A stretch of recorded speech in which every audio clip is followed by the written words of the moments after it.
அருமையான பெருமக்களே, இப்படி இருக்க சில மௌலித் ஷரீஃபினுடைய சில வார்த்தைகளை சொல்லி இது ஷிர்க் இருக்கிறது என்று சொல்கிறார்களே. உதாரணத்திற்காக ஒன்றென்று அதையும் சொல்லிக்கொள்வோம். ஒரு விஷயத்தை சொல்லிக் கொள்கிறேன்.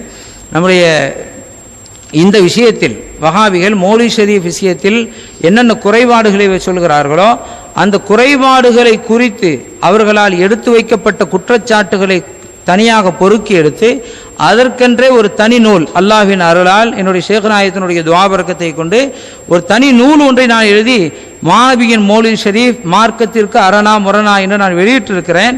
அதை வாங்கி படியுங்கள். அதில் எல்லா விளக்கங்களும் எழுதப்பட்டிருக்கிறது. இதை நான் விளம்பரத்திற்காக சொல்லவில்லை, விளக்கத்திற்காக சொல்கிறேன். நிச்சயம் அதை நீங்கள் படிக்க வேண்டும். அது சம்பந்தப்பட்ட அத்தனை கேள்விகளுக்குமான பதிலும் அதிலே அமைந்திருக்கிறது. உதாரணத்திற்கு ஒன்று சொல்வதாக இருந்தால், அன்த கஃபாருல் ஹதாயா, நாயகம் ஸல்லல்லாஹு அலைஹி வஸல்லம் அவர்கள் பாவங்களை மன்னிக்கக்கூடியவர்கள் என்று சொல்கிறீர்களே, எப்படி அவர்கள் பாவங்களை மன்னிப்பார்கள்? உமை யக்ஃபிரு துனூப இல்லல்லாஹ், பாவங்களை மன்னிப்பது அல்லாஹ்வை தவிர யார் என்று அல்லாஹ்வே கேட்கிறானே என்று சொல்கிறார்கள். அதற்கான விளக்கங்கள் எல்லாம் அதில் எழுதப்பட்டிருக்கிறது. ஒரே ஒரு செய்தி, அருமை நாயகம் ஸல்லல்லாஹு அலைஹி வஸல்லம் அவர்கள் வீட்டிற்கு வருகிறார்கள். வாசலிலே ஆயிஷா நாயகி ரலியல்லாஹு அன்ஹா அவர்களுடைய வீட்டு வாசலிலே கண்மணி நாயகம் ஸல்லல்லாஹு அலைஹி வஸல்லம் அவர்கள் நின்று விட்டார்கள். அவர்களுடைய முகத்தில் ஏதோ ஒரு கோப கனல் தெரிகிறது. ஆயிஷா நாயகி ரலியல்லாஹு அன்ஹா அவர்கள் பார்த்தார்கள். பார்த்துவிட்டு கேட்டார்கள், அதூபு இலல்லாஹி வ இலா ரசூலிஹி, அல்லாஹ்விடத்திலும் அவனுடைய ரசூலிடத்திலும் நான் தௌபா செய்கிறேன்.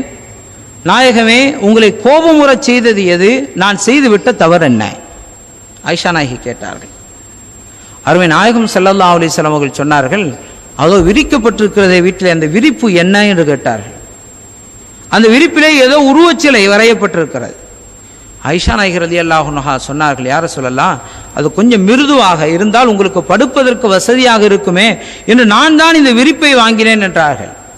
அருமை நாயகம் ஸல்லல்லாஹு அலைஹி வஸல்லம் அவர்கள் சொன்னார்கள், இந்த உருவச்சிலைகள் இவை இருக்கிற வீட்டிற்கு ரஹ்மத்துடைய மலக்குகள் வரமாட்டார்கள் என்று சொன்னபோது ஆயிஷா நாயகி ரலியல்லாஹு அன்ஹா அதை அப்புறப்படுத்தி விட்டார்கள் என்ற ஒரு ஹதீஸ் புகாரி முஸ்லிமிலே பதிவு பெற்றிருக்கிறது.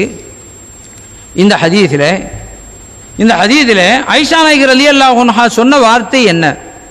அதூபு இலல்லாஹி வ இலா ரசூலிஹி, அல்லாஹ்விடத்திலும் அவனுடைய ரசூலிடத்திலும் நான் தௌபா செய்கிறேன். தௌபா யாரிடத்திலே? அல்லாஹ்வுடைய ரசூலிடத்திலேயா? அல்லாஹ்விடத்திலே தானே. அப்படியானால் ஆயிஷா நாயகி கேட்டதற்கு காரணம் சரி, ஆயிஷா நாயகி தான் அப்படி கேட்டார்கள்.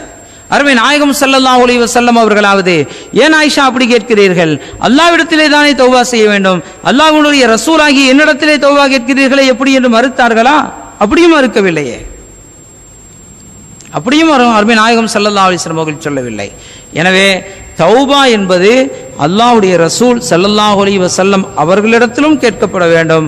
அவர்களும் மன்னிக்கக்கூடிய மாண்பாளராக இருக்கிறார்கள் என்பதை குர்ஆன் ஆயத் சொல்லி காட்டுகிறது. இன்னும் பல விளக்கங்கள் இருக்கிறது.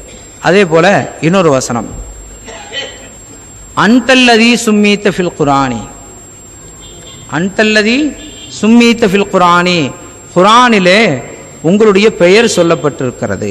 நாயகம் ஸல்லல்லாஹு அலைஹி வஸல்லம் அவர்களுடைய அந்த பிறந்த தின செய்தியை நாம் ஓதுகிறோமே, அல்ஹம்துலில்லாஹில்லதீ அஅதானி அனல் வலமா தய்யிப் அல்ஹம்துலில்லாஹி வஸல்லபி ஹதியா ஷர்ரில் மானி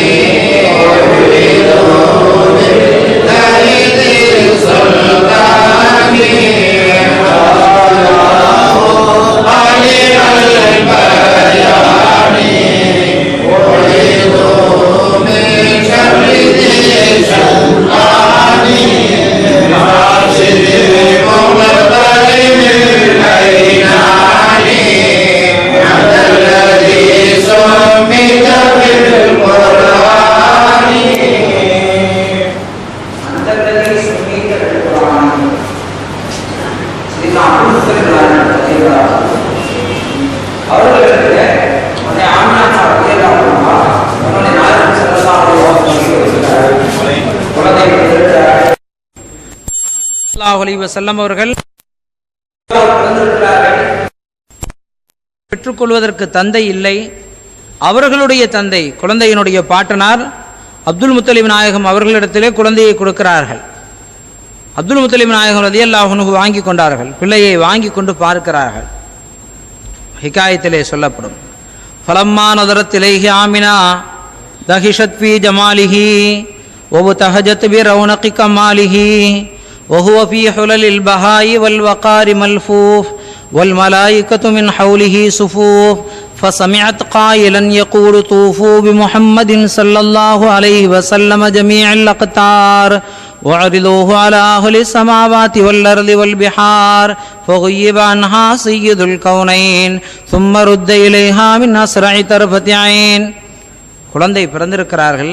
அருமை நாயகம் ஸல்லல்லாஹு அலைஹி வஸல்லம் அவர்கள் பிறந்த அந்த அழகு வடிவை ஆமினா அம்மா அவர்கள் பார்த்தபோது ஃபலம்மா நதரத்திலேஹி ஆமினா தஹிஷத் ஃபீ ஜமாலிஹி, அவர்களுடைய அந்த பிறந்த குழந்தையினுடைய அழகை பார்த்து ஆமினா அம்மா ரலியல்லாஹு அன்ஹா திகைத்து போய்விட்டார்கள். அப்படிப்பட்ட பிரமிப்பூட்டக்கூடிய ஒரு அழகு, கம்பீரத்தை கொண்டு அழகை கொண்டு போர்த்தப்பட்டிருக்கிறார்கள் பெருமான் ஸல்லல்லாஹு அலைஹி வஸல்லம் அவர்கள்.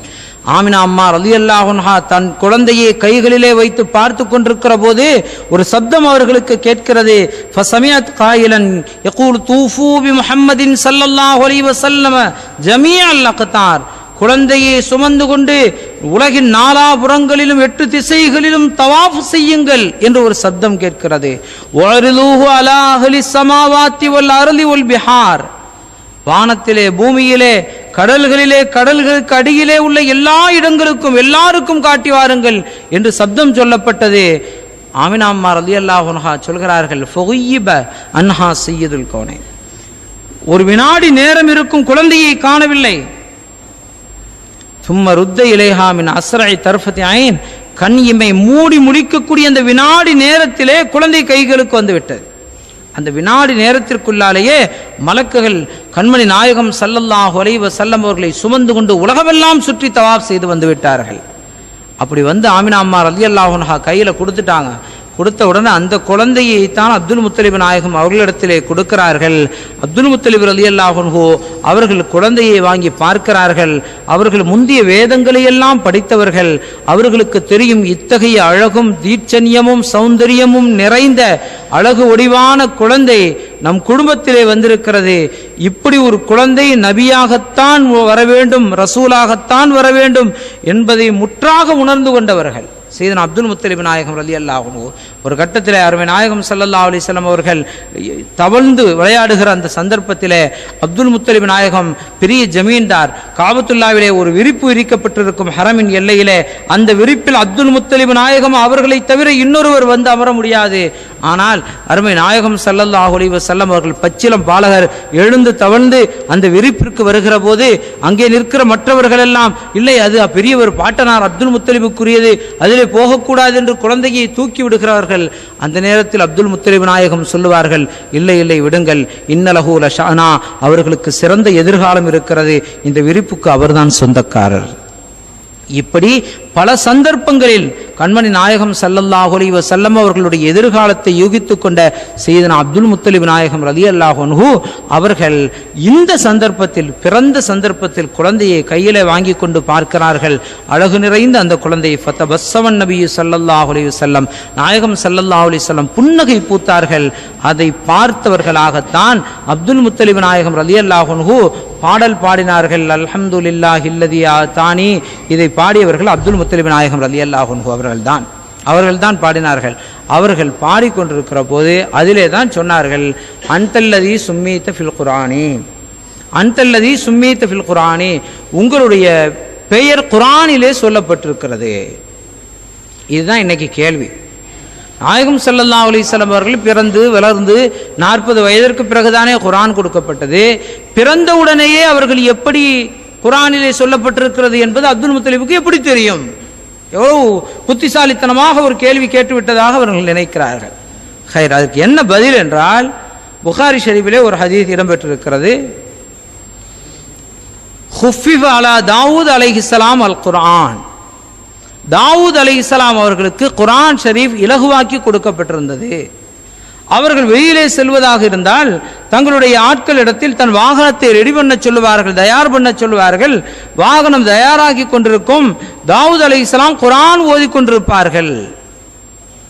புகாரி ஷரீஃபிலே பதிவு பெற்றிருக்கிறது. அப்படியானால் அந்த குர்ஆன் எது? குர்ஆன் நாயகம் முஹம்மது ஸல்லல்லாஹு அலைஹி வஸல்லம் அவர்களுக்கு வழங்கப்பட்டது தானே. ஆனால் தாவூத் அலைஹிஸ்ஸலாம் அவர்களுக்கு வழங்கப்பட்ட குர்ஆன் எது? அவர்கள் குர்ஆன் ஓதுவதாக சொல்லப்படுகிறதே, அதுவும் புகாரி ஷரீஃபிலே இருக்கிறதே. என்றால் முந்திய வேதங்களுக்கு குர்ஆன் என்று சொல்லப்படுகிற வழமை இருந்தது. எப்பொழுது குர்ஆன் ஷரீஃப் அருளப்பட்டதோ அதற்கு பிறகு இதற்கு பெயர் தான் குர்ஆன். எனவே முந்திய வேதங்களில் உங்களுடைய பெயர் சொல்லப்பட்டிருக்கிறது என்பதைத்தான் அப்துல் முத்தலிப் நாயகம் ரலியல்லாஹு அன்ஹு அவர்கள் குழந்தையை கைகளிலே வைத்து கொண்டு பாடினார்கள் என்பதை நாம் விளங்கிக் கொள்ள வேண்டும். ஹைர், அருமையான பெருமக்களே, இப்படி ஏராளமான தகவல்கள் மௌலித் ஷரீஃபை குறித்து நாம் நிறைய தெரிந்து கொள்ள வேண்டியது இருக்கிறது. இருந்தாலும் கூட சில முக்கியமான அம்சங்களை மட்டுமே கோடிட்டு காட்டியிருக்கிறோம். இப்பொழுது நாம் புரிந்து கொள்ள வேண்டிய ஒரு விஷயம் என்னவென்றால், மௌலிதுடைய விஷயத்தில் யார் யாரெல்லாம் இதை என்ன சொல்கிறார்கள்?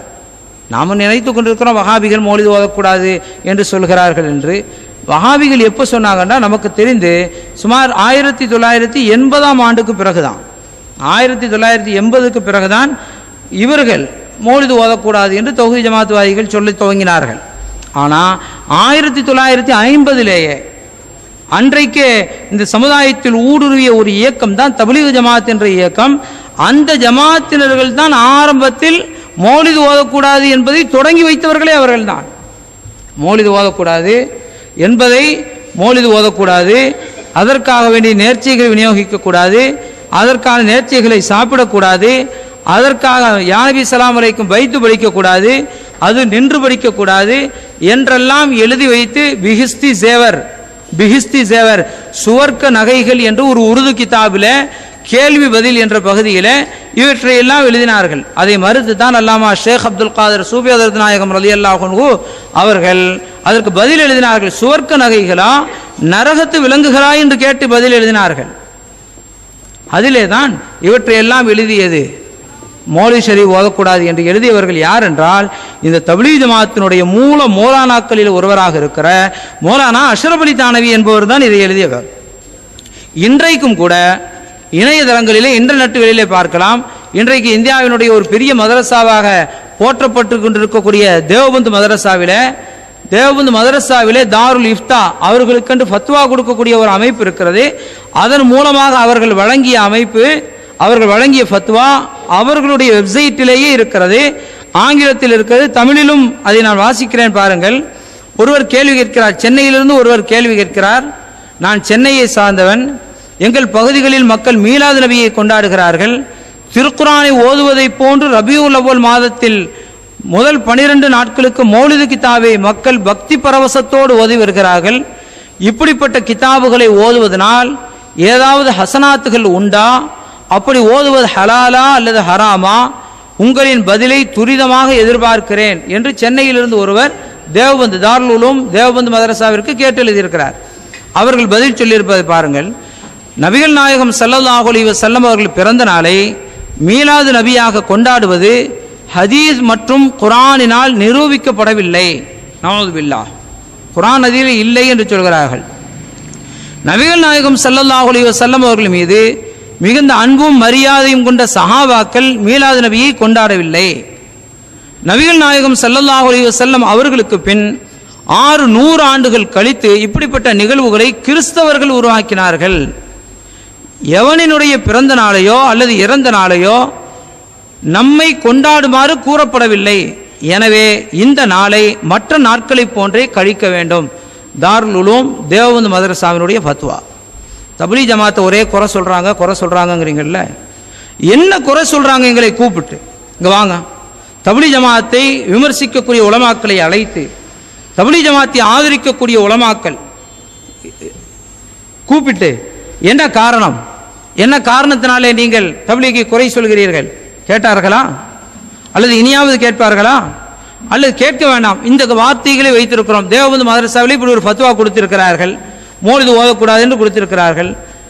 ஒன்று அவர்கள் கொடுக்கவில்லை என்று சொல்லட்டும், அல்லது கொடுத்தது தவறு என்று சொல்லட்டும், அல்லது கொடுத்த அவர்களுக்கும் எங்களுக்கும் எந்த தொடர்பில்லை என்று சொல்லட்டும், அந்த தப்லீக் ஜமாத்துக்கும் எங்களுக்கும் தொடர்பில்லை என்று சொல்லட்டும். சும்மா குறை சொல்லாதீர்கள் என்றால் நீங்கள் தௌஹீத் ஜமாத்தினரை சாடுகிறீர்கள், தௌஹீத் ஜமாத்தினரை அவர்களை வஹாபிகளை ஏசுகிறீர்கள், பேசுகிறீர்கள். அதே வார்த்தையைத்தான் இவர்களும் சொல்கிறார்கள். ஒரு வீட்டில் 2 பேர் திருடுகிறான், ஒருவனை தண்டிக்கிறீர்கள், இன்னொருவனை மன்னிக்கிறீர்கள். என்ன காரணம்? இது என்ன இரட்டை அளவுகோல்? ஒரே வார்த்தை, மௌலிது ஓதக்கூடாது 2 பேர் சொன்னார்கள். முதலிலே சொன்னது தப்லீக் ஜமாத், பிறகுதான் தௌஹீத் ஜமாத். உண்டா இல்லையா?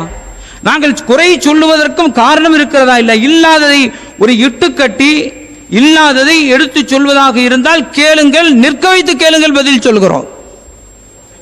அதே நேரத்தில் அவர்களின் மீது எடுத்து வைக்கப்பட்டிருக்கக்கூடிய இந்த குற்றச்சாட்டுகளுக்கு தப்லீக் ஜமாத்தினுடைய வஹாபிஷத்தின் விஷக்கிருமிகள் என்று சூஃபி ஹஜ்ரத் நாயகம் போட்ட கிதாப் இன்றும் இருக்கிறது. அதற்கு என்ன பதில்? இல்லை என்று மறுக்க முடியுமா? எனவே அருமையானவர்களே, இதன் மூலமாகவெல்லாம் உங்களிடத்தில் நாம் சொல்ல வருகிற தகவல் என்னவென்றால், நாம் யாரையும் சாடுவதற்காக அல்ல, விமர்சிப்பதற்காக அல்ல. நாம் யாரையும் விமர்சிப்பதாக இருந்தாலும் கூட அதில் நியாயமும் காரணமும் காரியமும் இருக்க வேண்டும். கண்மணி நாயகம் ரசூலுல்லாஹி ஸல்லல்லாஹு அலைஹி வஸல்லம் அவர்கள் நம்முடைய உயிருக்கு மேலானவர்கள். அவர்களுடைய உண்மையான மஹப்பத் அன்புக்கு நிகராக எந்த ஒன்றும் வரக்கூடாது. அந்த உண்மையான அன்புக்கு இடையூறாக எந்த ஒன்று இடை வந்தாலும், தடையாக வந்தாலும், அந்த வரக்கூடிய இடையூறுகள் தான் அப்புறப்படுத்தப்பட வேண்டும். எனவே நாயகம் கண்மணி ஸல்லல்லாஹு அலைஹி வஸல்லம் அவர்கள் மீது உண்மையான மஹப்பத் வைக்கக்கூடியவர்களாக நாம் இருக்க வேண்டும். அல்லாஹ் நம்மை பாதுகாப்பானாக. எனவே அருமையானவர்களே, நமது ஊரிலே அந்த வஹாபிஷத்தினுடைய விஷக் கொள்கைகள் பதிந்து விடாமல் அல்லாஹ் பாதுகாப்பானாக. இனிமேலாவது நம்முடைய ஊரிலே உள்ள உலமாக்களாவது, தப்லீக் ஜமாத்தினுடைய சார்ந்திருக்கக்கூடிய உலமாக்களாவது தப்லீக் ஜமாத்தின் மீது எடுத்து வைக்கப்படக்கூடிய இந்த குற்றச்சாட்டுகளை நிரூபிப்பார்களானால் அவர்களுக்கு பின்னால் செல்ல நாங்கள் தயாராக இருக்கிறோம் என்பதை இந்த மஜ்லிஸின் வாயிலாக நான் பிரகடனப்படுத்துகிறேன் என்பதை நான் இங்கே தெளிவுபடுத்திக் கொண்டு, மாணவி நாயகம் கண்மணி ஸல்லல்லாஹு அலைஹி வஸல்லம் அவர்கள் மீது நாம் மௌலிது ஷரீஃப் ஓதுகிற காலமெல்லாம் நம்முடைய ஈமான் பலம் பெறும். அதற்காக நாம் செலவு செய்வது எவ்வளவானாலும், சையதுனா இமாம் ஹஸன் அல் பஸ்ரி ரலியல்லாஹு அன்ஹு அவர்கள் சொன்னார்கள், வஜத்து லவ் கான லீ மிஸ்ல ஜபலில் உஹதி தஹபன் லா அன்ஃபக்துஹு அலா கிராஅத்தி மௌலிதிர் ரசூலி ஸல்லல்லாஹு அலைஹி வஸல்லம், என்னிடத்திலே உஹது மலையளவிற்கு தங்கம் இருந்தாலும் நாயகம் ஸல்லல்லாஹு அலைஹி வஸல்லம் அவர்கள் மீது மௌலிது ஷரீஃப் ஓதுவதற்காகவே அனைத்தையும் செலவு செய்வேன் என்றார்கள் சையதுனா ஹஸன் அல் பஸ்ரி ரலியல்லாஹு அன்ஹு அவர்கள். அப்படி மாணவி ஸல்லல்லாஹு அலைஹி வஸல்லம் அவர்கள் மீது மௌலிது ஷரீஃப் ஓத வேண்டும். மதரசாக்களிலே, குறிப்பாக நம்முடைய பெண்கள் மதரசாக்கள், ஆங்காங்கே நமது ஊர்களிலே இருக்கக்கூடிய பெண்கள் மதரசாக்கள், சின்ன சின்ன பிள்ளைகளுக்கான மதரசாக்களிலே பாடத்திட்டங்களிலே மௌலிது ஷரீஃபை ஏற்படுத்துங்கள். ஒவ்வொரு ஹிகாயத்தாக, ஒவ்வொரு பைத்தாக, 2 அடியாக குழந்தைகளுக்கு பாடமாக்கி கொடுங்கள், பாடமாக்கி கொடுங்கள். கண்மணி நாயகம் ஸல்லல்லாஹு அலைஹி வஸல்லம் அவர்கள் அதைத்தான் சொன்னார்கள், அத்திபு அவுலாதக்கும் அலா ஸலாதி ஹிசால், உங்களுடைய குழந்தைகளுக்கு 3 விஷயங்களை கற்பியுங்கள். ஒன்று மஹப்பத் ரசூலில்லாஹ் ஸல்லல்லாஹு அலைஹி வஸல்லம் அவருடைய மஹப்பத்தை போதியுங்கள். அடுத்து நாயகம் ஸல்லல்லாஹு அலைஹி வஸல்லம் அவருடைய குடும்பத்தாரின் அன்பை போதியுங்கள். அடுத்து குர்ஆனை போதியுங்கள் என்றார்கள். முதல்ல மஹப்பத்து ரசூலை போதியுங்கள், அடுத்து அஹ்ல பைத்துகளுடைய அன்பை போதியுங்கள், 3வது குர்ஆனை போதியுங்கள் என்றார்கள். எனவே நாம் அதை நம்முடைய குழந்தைகளுக்கு அடிப்படையாக மௌலிதைத்தான் ஞாபகப்படுத்த வேண்டும். எனவேதான் முந்தைய காலங்களெல்லாம் நம்முடைய தாய்மார்கள் குழந்தைகளை தாளாட்டுகிற போது கூட மௌலித் ஷரீஃப் ஓதி தாளாட்டுவார்கள். குழந்தைகள் தொட்டில்களிலே கிடந்து கொண்டு அவற்றை பாடமாக்கக்கூடிய நிலை வரும். எனவே அப்படிப்பட்ட காலம் மறுமலர்ச்சி மீண்டும் நம்முடைய நகரிலே, காயல் பட்டணத்திலே மற்றும் எல்லா ஊர்களிலும் அது பொங்கி பொழிய வேண்டும். அஹ்ல சுன்னத் வல் ஜமாஅத்தினுடைய பச்சை கொடிகள் பறக்க வேண்டும். அல்லாஹ் பாதுகாக்க வேண்டும். எல்லாருக்கும் அல்லாஹ் நல்ல நசீபை வழங்குவானாக, ஹிதாயத்தை வழங்குவானாக என்ற வேண்டுதலோடும் பிரார்த்தனையோடும் நிறைவு செய்கிறேன். வ ஆகிரு தாவனா அல்ஹம்துலில்லாஹி ரப்பில் ஆலமீன். வஸ்ஸலாமு அலைக்கும் வரஹ்மத்துல்லாஹி வபரகாத்துஹு.